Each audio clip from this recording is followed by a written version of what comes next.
So thanks for having me here tonight. I'm Kara Bilodeau, and I'm the Pierce County organizer with Stand for Children. Stand for Children is a grassroots advocacy group that brings together parents and teachers and other community members to make change for education. And the way we do that is by passing better policies for education is one track, increasing funding for education is the other, and then we also get involved in endorsing pro-education candidates to local school boards and to the state legislature. So for example, in the fall, our members in, it's a Gig Harbor Key Peninsula chapter, got involved in helping to get Larry Sequest reelected and also Kim Abel. And we're a fairly small chapter in this area, but we did, I looked at the numbers, our members were able to reach out to 1,720 voters, and it was about 143 hours of work that our members did in this area. Yay, thank you. Yes, and I actually went canvassing together. Yeah, so, other things we do at a local level, I'm also organizing in Tacoma. I do a little bit of organizing in the Clover Park School District and then out here as well. In Tacoma, our members are working to pass a bond there. So that has looked like, lots of members going to phone banks to call voters, doing canvassing, getting media. Our members have taken, up the ante and they've done the website and wrote all this information for people. So it's basically everyday people who just want to make more of a difference, but really need a vehicle in terms of how to get there. So I wanted to talk a little bit tonight about what we're doing at the statewide level in terms of some education reform bills that are happening, as well as protecting some education funding. And then I'll talk a bit about that and then open up for questions about the legislation we're working on, as well as just the organization as a whole. So first, just let me say that I really thank you, Mark, for inviting me here tonight. And I was here sitting in my car a little bit earlier, and I was reading through the email that you sent out with your chair report, and what you had to say about education reform bills. First of all, it was just very bold on your part, being someone who... They know me. So. They wouldn't expect anything less. It isn't controversial. It isn't Mark. Well, it's impressive that you've looked at the issue from either side and really made your own decision, and now are working to spread the word about these things. So thank you for having me here. So did everyone get a chance to read those reports? I'm just trying to gain a knowledge of people's background. Okay. So a couple years ago, the governor convened a task force called the Basic Education Finance Task Force. Have people heard of this? The sole purpose of this task force was to look at how to redefine basic education in Washington. Has not been redefined since 1977. So 32 years ago, things have obviously changed since then. So this task force came out with a set of recommendations in December. Started the legislative session in mid-January. These recommendations were turned into two bills. One was House Bill 1410 and Senate Bill 5444, which Mark referenced in those notes. Now, if passed, these bills would do a lot of stuff. In fact, these bills were 111 pages long, so I'm not going to be able to hit on everything in these bills, but I'm going to hit on the highlights of it. So first, it deals with classrooms. So it redefines basic education to include the things that we need.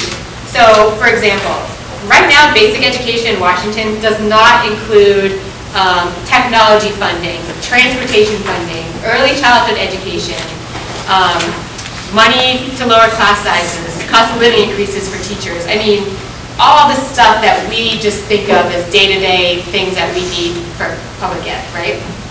So the first goal is to redefine this to create model schools. And the best way someone described this to me was, right now, Washington kind of dedicates a chunk of money that goes towards public education. We get what we get out of it. This really reverses that thinking and sets, what do we want for our children? What do we want model schools to look like? Let's figure that out, and then let's find a way to fund it. So in this model schools approach would be limiting class sizes. So K through 3 would be capped at 15 students. 4 through 6 would be capped at 25 students. And then 4 through high school would be an average of 25 students, depending on what class. It would include voluntary full-day kindergarten for every child in the state, not just certain districts. Put more money into early childhood education, especially for low-income kids. Put that back into the definition of basic ed.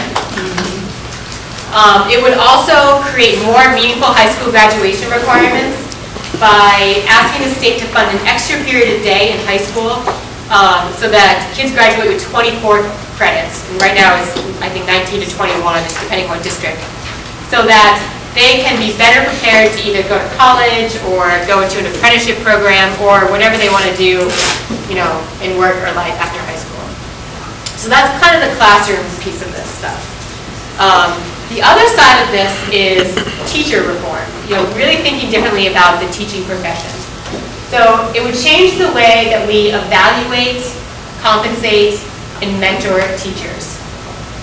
So it would put more money into the state's mentorship program so that every new teacher for the first 2 years of their career would have the support of a full-time mentor who is someone who has been trained and gone through some pretty rigorous standards to be a mentor. So think of it as kind of on-the-job training for new teachers when they get into the classroom for 2 years. Teachers would then be able to go into a career ladder where from years 1 to 5, they would be considered a resident teacher.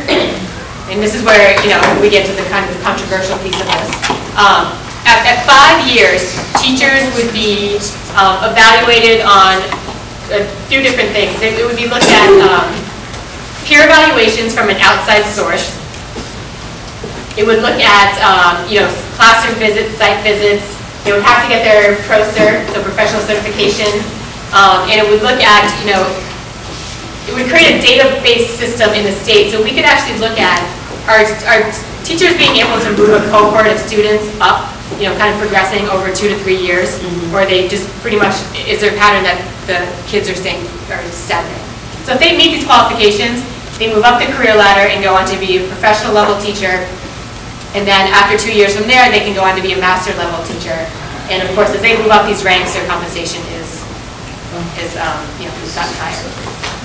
So that's kind of the gist of the classroom piece and the teacher piece. Now, the other big part of this is that it would create a statewide database system where we would have more information about looking at, you know, where do teachers go to school, what districts do they work in, what kind of students do they teach, you know, would look at test scores, you know, just information that we don't really have a good handle on.